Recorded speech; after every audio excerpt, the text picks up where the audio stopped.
So A players are mystical creatures. A players are the types of people that make things happen in this world. We've had a number of A players on our team, and these are typically people who could go off and found something, like start a company, or maybe they've done that in the past. Our team actually has a lot of people who have previously started and sold companies, which is really cool. But they're very hard to find and they're hard to keep. So what makes an A player? Well, I think agency is the number one characteristic. Just seeing outside of the constraints and being able to figure out solutions to problems that are really challenging or might seem impossible with creative solutions that weren't on the table before. Another key characteristic is just raw intelligence. So we like to look for people who have shown signs of great intellect and great talent.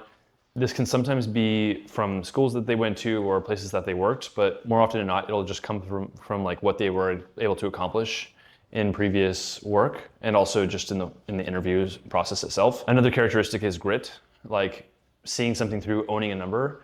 Naval Ravikant has this amazing book, or actually it's a book that someone else wrote for him, essentially, the Almanac. And he talks about owning an outcome and putting your name and neck on the line. This is the way that you build great reputation for yourself in whatever company you're in. People who have done this will talk about it and they'll be able to kind of point to things that they've learned through the process.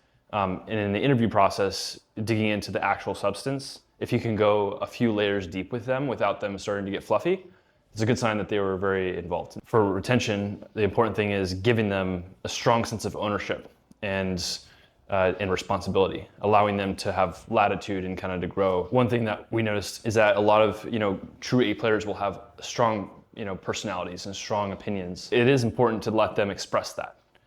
If they feel like it's not getting heard or it's not getting actioned on, they will leave. And so it's important to have your company be one where the culture is encouraging expression and actually doing the right things, not just talking about the right things.